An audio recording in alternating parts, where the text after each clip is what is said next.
नमस्कार दोस्तों, स्वागत है आप सबका हमारे यूट्यूब चैनल कीवर्ड्स क्लासेस में। दोस्तों, आप सबको जैसा पता है कि यूपी ट्रिपल एस यानी कि उत्तर प्रदेश अधीनस्थ सेवा चयन आयोग हर साल प्री एलिजिबिलिटी टेस्ट यानी कि पीईटी मतलब प्रारंभिक अर्हता परीक्षा का आयोजन कराती है। दोस्तों, पहले बहुत सारे एग्ज़ाम्स, बहुत सारी परीक्षाएँ अलग अलग कंडक्ट कराई जाती थी। फिर बाद में 2021 से पीईटी प्री एलिजिबिलिटी टेस्ट या प्रारंभिक अर्हता परीक्षाओं का आयोजन होने लगा।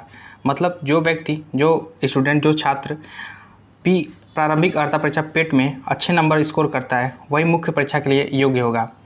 और कई सारे एग्ज़ाम होते हैं, उन अलग अलग एग्ज़ाम के लिए आपको अलग अलग कट ऑफ निर्धारित की जाती हैं, जो कि आपको पीईटी की परीक्षा के आधार पे निर्धारित होता है कि आपने पीईटी में 100 में से कितने अंक लाए हैं कि आपको उस परीक्षा के लिए अलग अलग कट ऑफ निर्धारित होता है। जैसे पिछले साल लेखपाल के लिए अलग कट ऑफ बना था और वन दरोगा के लिए अलग कट ऑफ, पर वो दोनों परीक्षाएं मुख्य परीक्षाएं हुई थी पीईटी के आधार पे। तो पीईटी में अच्छे स्कोर करने बहुत ज़रूरी हो गया है, और अच्छे स्कोर अच्छा स्कोर करने के लिए हमें पीईटी के सिलेबस को अच्छे से कवर करना पड़ेगा, और जिस वे में दिया है सिलेबस उसने ही पढ़ना होगा, उस वे में पढ़ना होगा और उस हर पॉइंट को कवर करना होगा। तो आज इस वीडियो में हम इसका सिलेबस देखेंगे और देखेंगे कि किस वे में हमें पढ़ना है, किस प्रकार से पढ़ें कि अच्छा स्कोर हो सके। तो यहाँ पर आप स्क्रीन पे देख सकते हैं। सबसे पहले यहाँ पे भारतीय इतिहास से कितने क्वेश्चन बनते हैं? 5 अंक के क्वेश्चन आते हैं, 5 नंबर के क्वेश्चन आते हैं भारतीय इतिहास से। और भारतीय इतिहास में देखिए, भारतीय इतिहास बहुत बड़ा चैप्टर होता है, बहुत विस्तार चैप्टर होता है, बहुत व्यापक चैप्टर होता है, सब्जेक्ट होता है, सॉरी, बहुत व्यापक सब्जेक्ट होता है। तो हमें उसे पूरा नहीं पढ़ना होगा। यहाँ पे पीईटी के लिए एक सिलेबस दिया गया है, एक व्यापक रास्ता, बढ़िया रास्ता दिखाया गया है कि आपको इस रास्ते पर चलना है, और सिलेबस एक रास्ते का ही काम करती है। तो इस सिलेबस के अनुसार हम लोग चलेंगे। तो हमें क्या पढ़ना है भारतीय इतिहास में? सिंधु घाटी सभ्यता। हमें पहला पॉइंट तो ये पढ़ना होगा, सिंधु घाटी सभ्यता, जिसे हड़प्पा सभ्यता भी कहते हैं। उसके बाद हमें पढ़ना है वैदिक संस्कृति। फिर हमें पढ़ना है बौद्ध धर्म, गौतम बुद्ध की जीवनी और शिक्षाओं के बारे में पढ़ेंगे। उनका जन्म कहाँ हुआ था, उन्होंने क्या क्या शिक्षाएँ दी, ये सब पढ़ना है। जैन धर्म के बारे में पढ़ना है, महावीर के बारे में पढ़ना है, मौर्य वंश सम्राट अशोक के बारे में पढ़ना है। देखिए, मौर्य वंश बहुत बड़ा एक काल है, मौर्य काल, पर हमें उसके बारे में, चंद्रगुप्त के बारे में नहीं पढ़ना है, बिंदुसार के बारे में नहीं पढ़ना है। हमें बस पढ़ना है तो सम्राट अशोक के बारे में पढ़ना है। तो इसीलिए सिलेबस को हम कवर करा रहे हैं। पहले आप लोग देख लें कि पढ़ना कैसे है।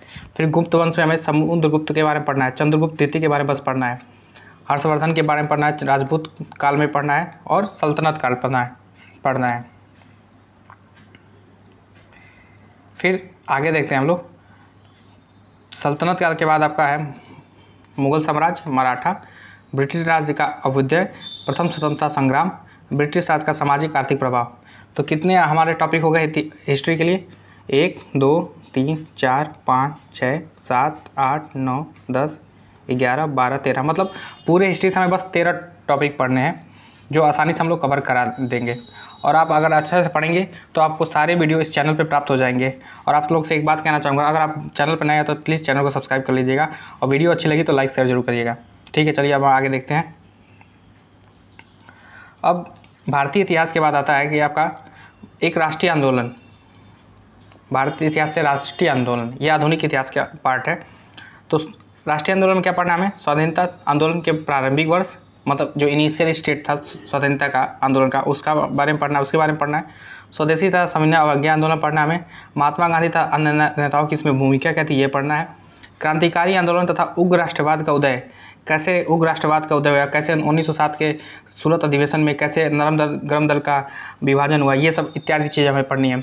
विधायी संशोधन तथा ब्रिटिश इंडिया एक्ट 1935 पढ़ना है, जो भी कैसे ब्रिटिश सरकार थी अपने शासन को आसानी से चलाने के लिए ब्रिटिश एक्ट लाई, 1919 में लाई, 1909 में लाई। तो फिर ये वही सब अधिनियम के बारे में पढ़ना है। 1935 के अधिनियम के बारे में पढ़ना है। भारत छोड़ो आंदोलन पढ़ना है। आज़ाद हिंद फौज तथा नेता सुभाष चंद्र का उसमें क्या भूमिका थी, इसके बारे में पढ़ना है। ठीक है, ये हो गया आपका हिस्ट्री और मॉडर्न हिस्ट्री से चैप्टर। तो इसमें कितने इसमें हो गए? 1 2 3 4 5, मतलब 13 उसमें, 5 इसमें, 18 टॉपिक हिस्ट्री से, 18 टॉपिक।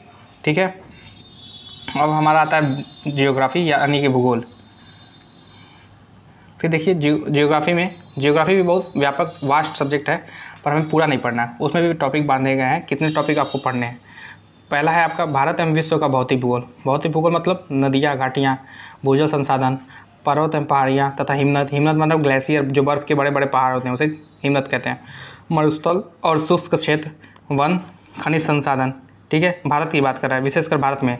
विश्व का तो पढ़ना है, पर विशेषकर भारत में जो चीज़ें हैं उस पर ज़्यादा ध्यान फोकस करना है हमें। ठीक है, अब अगला है आपका भारत एवं विश्व का राजनीतिक भूगोल। राजनीतिक भूगोल मतलब कि किसका बॉर्डर किस देश से लगता है, किसकी बॉर्डर के पास कौन सा देश स्थित है, ये सब राजनीतिक भूगोल में आते हैं। ठीक है, फिर है आपका जलवायु तथा मौसम। टाइम जोन, कितने टाइम जोन पाए जाते हैं? जैसे भारत में एक टाइम जोन पाया जाता है, रसिया में 7 टाइम जोन पाए जाते हैं। इस प्रकार टाइम जोन के बारे में पढ़ना है। जनसांख्यिकी परिवर्तन तथा प्रवास, कैसे जनसंख्या में परिवर्तन हो रहा है, कैसे एक देश से दूसरे देश में लोगों का प्रवास हो रहा है, माइग्रेशन हो रहा है, इस सब के बारे में हमें पढ़ना है। ठीक है, फिर हम अगला देखते हैं सब्जेक्ट के बारे में। अगला सब्जेक्ट है आपका भारतीय अर्थव्यवस्था। भारतीय अर्थव्यवस्था पहला टॉपिक है भारतीय अर्थव्यवस्था में 1947 से 1991 तक। जैसे कि आप लोगों को पता होगा, अगर नहीं पता है तो मैं बता देता हूँ कि भारतीय अर्थव्यवस्था को 2 भागों में बांटा जाता है। एक तो आज़ादी से 1947 से 1991 तक, क्योंकि 1991 में एलपीजी सुधार आया था। ये एक थ्रेशोल्ड का काम करता है, एक बाउंड्री का काम करता है, मतलब इधर आज़ादी से पहले, इधर आज़ादी के बाद। तो वही कह रहा है कि 1900 पहले तो पहला टॉपिक हम लोग का भारतीय अर्थव्यवस्था 1947 से 1991 तक, मतलब उसमें होगा योजना आयोग तथा पंचवर्षीय योजना, मिश्रित अर्थव्यवस्था का विकास एवं निजी एवं सार्वजनिक क्षेत्र। फिर है हरित क्रांति का बारे में, दुग्ध विकास एवं ऑपरेशन फ्लड। फिर है बैंकों का राष्ट्रीयकरण। ये आपका हो गया 1947 से 1991 तक। ठीक है, फिर आपको पढ़ना है हमें 1991 में आर्थिक सुधार तथा उसके बाद की अर्थव्यवस्था। जैसा मैंने आपको बताया था कि 1991 में एलपीजी सुधार आया था, 1991 में ही एलपीजी सुधार आया था, तो उसके बाद की अर्थव्यवस्था के बारे में बात कर रहा है। फिर वर्ष 2000 बाद के पश्चात जो आर्थिक सुधार हुए थे, क्या क्या सुधार हुए थे? कृषि सुधार, ढांचागत सुधार, श्रम सुधार, आर्थिक सुधार और जीएसटी। आप सबको पता है ये सब चीज़ें, ये जो भी चीज़ें थी, जीएसटी जैसे 2017 में लाया गया, ये जो भी चीज़ें थी आपको 2014 के बाद आई थी, और इनके बारे में हमें पढ़ना है। फिर भूगोल के बाद आपका आता है एक सब्जेक्ट भारतीय संविधान एवं लोक प्रशासन, Indian constitution and public administration. तो इनके बारे में हम लोग पढ़ना है। तो पहला आपका टॉपिक है उसमें भारतीय संविधान। तो भारतीय संविधान में आपको क्या क्या पढ़ना है? भारतीय संविधान बहुत बड़ा है, पर हमें सारा नहीं पढ़ना है, क्योंकि अगर आपको पीएचडी करने बैठ जाएंगे तो बहुत बड़ा चैप्टर होता है, बहुत वास्ट चैप्टर होता है, पढ़ते रह जाएंगे। हमें पीएचडी नहीं करना है, हमें बस एग्ज़ाम क्रैक करना है, और क्रैक तभी होगा जब हम उसके दिए हुए सिलेबस पे, उसके दिए हुए रास्ते पे चलें। ठीक है, जब सही रास्ते पे चलते हैं तभी हमारा एग्ज़ाम, चाहे हम लोग अपने मंजिल तक पहुँचते हैं। तो ये आपका पहला चैप्टर हो गया, टॉपिक हो गया आपका भारतीय संविधान की मुख्य विशेषताएँ। दूसरा है राज्य की नीति निर्देशक तत्व, सिद्धांत या तत्व, दोनों चीज़ें की होती है। फिर मौलिक अधिकार एवं कर्तव्य के बारे में देखना है हमें, संसदीय प्रणाली के बारे में देखना है, संघीय प्रणाली के बारे में देखना है, संघ एवं केंद्र शासित प्रदेश के बारे में देखना है, केंद्र राज्य संबंध के बारे में देखना है, फिर न्यायिक ढांचा, सर्वोच्च न्यायालय और उच्च न्यायालय के बारे में देखना है। उसके बाद हम देखेंगे जिला प्रशासन के बारे में, जो भी होता है, स्थानीय निकाय जैसे कि नगर पंचायत हो गया, नगर पालिका हो गया, नगर निगम हो गया, इन सब के बारे में देखना है। पंचायती राज के बारे में देखना है, जैसे ग्राम पंचायत हो गया। ठीक है, इन सब के बारे में देखेंगे हम लोग। उसके बाद होता है संविधान के बाद है आपका एक चैप्टर। देखिए अभी तक जितने मैंने चैप्टर बताए सारे 5-5 मार्क्स के हैं। ठीक है, अभी तक मैंने जितने भी चैप्टर बताए मैं आपको ऊपर भी दिखा देता हूँ, ये सब सारे 5-5 मार्क्स के हैं। भारतीय संविधान हो गया, या फिर आपका अर्थव्यवस्था से हो गया, या फिर आपका जियोग्राफी से हो गया, ये सब देख लीजिए, ये सब 5-5 मार्क्स के हैं। अब हमें आगे देखेंगे सामान्य विज्ञान। सामान्य विज्ञान के बारे में देखेंगे। सामान्य विज्ञान से भी 5 नंबर के क्वेश्चन आएंगे। सामान्य विज्ञान से यहाँ भी 5 नंबर के क्वेश्चन बनेंगे, और उसमें बस 2 टॉपिक दिया हुआ है, 3 टॉपिक सॉरी। पहला प्रारंभिक भौतिक विज्ञान, मतलब बहुत इनिशियल, बहुत लो लेवल का, क्लास 12 तक का या 10 तक का, और प्रारंभिक रसायन विज्ञान और प्रारंभिक जीव विज्ञान, बहुत लो लेवल का आपको पूछेगा। ये नहीं कि आपसे बीएससी और एमएससी का उठा के पूछेगा। ठीक है, बहुत ईजी क्वेश्चन आते हैं इसमें। फिर आपका है प्रारंभिक अंकगणित। प्रारंभिक अंकगणित, इससे भी 5 क्वेश्चन का आपको बनेगा, 5 नंबर का क्वेश्चन आएंगे। तो उसमें कौन कौन से टॉपिक पढ़ने हैं? 1 2 3 4 5 6 टॉपिक आपको अंकगणित में पढ़ने हैं। कौन कौन से हैं? पूर्ण संख्या, भिन्न तथा दशमलव, प्रतिशतता, साधारण अंक गणितीय समीकरण, वर्ग एवं वर्गमूल, घातांक एवं घात और औसत। ये हमें 6 टॉपिक इसमें पढ़ने हैं। फिर अगला हमारा है सामान्य हिंदी। सामान्य हिंदी से भी 5 नंबर के क्वेश्चन बनेंगे। पहला आपको सामान्य हिंदी में जो टॉपिक है वो है संधि, दूसरा है विलोम शब्द, तीसरा है पर्यायवाची, चौथा है आपका वाक्यांशों के लिए एक शब्द, लिंग, समश्रुत विन्यार्थक शब्द, मुहावरे और लोकोक्तियाँ, सामान्य अशुद्धियाँ, लेखक और रचनाएँ। ठीक है, तो इसमें भी हमारा कितने टॉपिक हो गए? 1 2 3 4 5 6 7 8 9 टॉपिक इसमें हो गए सामान्य हिंदी में। मतलब ऐसा नहीं है, बार बार मैं एक ही चीज़ बता रहा हूँ आप लोगों से कि सारा नहीं पढ़ना है, जितना सिलेबस में दिया वो पढ़िए। एग्ज़ाम निकालने हम लोग आए हैं, ज्ञान लेने नहीं आए हैं कि हमें पूरा सामान्य हिंदी का ज्ञानी बन के बैठना है, हमें बस एग्ज़ाम क्रैक करना है। ठीक है, फिर हमारा आता है सामान्य अंग्रेजी। सामान्य अंग्रेजी में हमें 2 टॉपिक पढ़ने हैं, अंग्रेजी और व्याकरण, अपठित गद्यांश पर आधारित प्रश्न। अपठित गद्यांश पर आधारित प्रश्न जैसे एक पैराग्राफ दे देता है बड़ा सा, उसमें से आपको क्वेश्चन पूछेगा कि ये क्वेश्चन का आंसर दे दीजिए, इस क्वेश्चन का आंसर दे दीजिए, इस पैराग्राफ को एक टाइटल दे दीजिए। तो ऐसे होता है आपका अपठित गद्यांश पर आधारित प्रश्न। ठीक है, अब देखते हैं अगला आपका है टॉपिक तर्क एवं तर्क शक्ति, लॉजिक एंड रीजनिंग। इससे भी आपका 5 नंबर का क्वेश्चन बनेगा और इसमें भी आपको पढ़ना है आपको बृहत एवं लघु, क्रम एवं रैंकिंग, संबंध, इन दोनों के बीच में संबंध बताइए, इस व्यक्ति के उस व्यक्ति से संबंध बताइए। ऐसे क्वेश्चन बनते हैं। समूह से भिन्न अलग करना, मतलब पूछ देता है आम, अमरूद और गाय में से अंतर करिए, कौन अलग है, क्योंकि ऐसे सवाल पूछते हैं। कैलेंडर एवं घड़ी, कारण एवं प्रभाव, कोडिंग डिकोडिंग तथा निगमनात्मक तर्क, कथन विश्लेषण एवं निर्णय।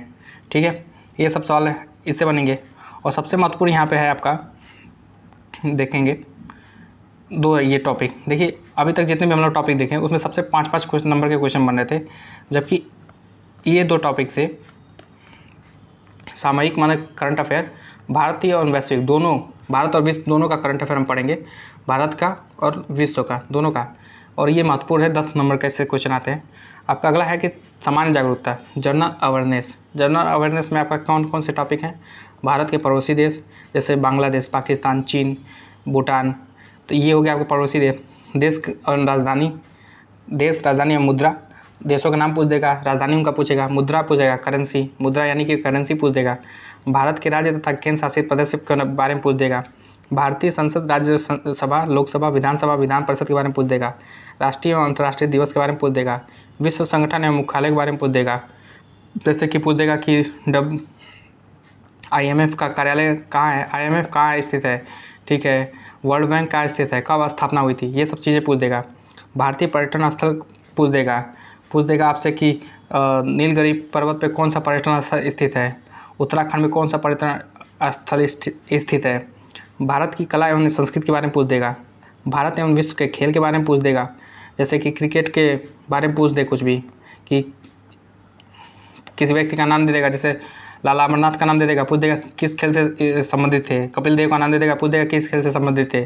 ठीक है, फिर भारतीय अनुसंधान संगठन के बारे में पूछ देगा, इसरो का पूछ देगा कहाँ स्थित है, इसरो कहाँ स्थित है पूछ देगा, इसरो के अन्य जैसे हाल के बारे में पूछ देगा, तो ये सब चीज़ें पूछेगा। प्रसिद्ध पुस्तकें एवं लेखक के बारे में पूछ देगा, जैसे कादम्बरी किसने लिखा था, ठीक है, ये इस कादम्बरी के लेखक कौन है, ये सब चीज़ों के बारे में पूछ देगा। और पुरस्कार एवं विजेताओं के नाम पूछ देगा, जैसे कि हाल में जो बुक्स प्रिंट हो गए होती हैं, चाहे इतिहास में कभी भी, उनके बारे में पूछ देता है कि इस पुरस्कार और उस पुस्तक के कौन सा पुरस्कार दिया गया था उस पुस्तक के लिए, ये सब चीज़ें हो गई। चाहे अर्जुन पुरस्कार किस खेल के लिए दिया जाता है, चाहे किसी पुस्तक का नाम दे के पुरस्कार पूछ देगा। ठीक है, तो और या हाल में किसी खेल से कोई पुरस्कार मिला वो पूछ देगा, या भारत रत्न के बारे में पूछ देगा, या प्रथम श्री, इन सब पुरस्कार के बारे में पूछ देगा। ठीक, और देख लीजिए यही हमारा सिलेबस था। टोटल सिलेबस हम लोगों ने एक यहाँ पे देख लिया है। अब हम सिलेबस के हिसाब से वीडियो आपको प्लेलिस्ट पे मिल जाएगी, फ्री ऑफ कॉस्ट होगी, सारा वीडियो फ्री ऑफ कॉस्ट है आपको, इसके लिए कोई शुल्क आपको देने की ज़रूरत नहीं पड़ेगी। पर आपको बस एक चीज़ करना होगा, चैनल को सब्सक्राइब करना पड़ेगा, और वीडियो अगर अच्छा लग रहा है तो आपको लाइक शेयर जरूर करना पड़ेगा, अपने दोस्तों को इसके बारे में बताना पड़ेगा। और जो भी जिस वे से पढ़ाया जाएगा, सबसे मेन बात ये है, जो जिस वे से पढ़ाया जाएगा आपको उससे लगन के साथ और कंटिन्यूटी के साथ पढ़ना होगा। ठीक है, इसके साथ ये वीडियो समाप्त होता है। मिलते हैं आपसे नेक्स्ट वीडियो में। धन्यवाद।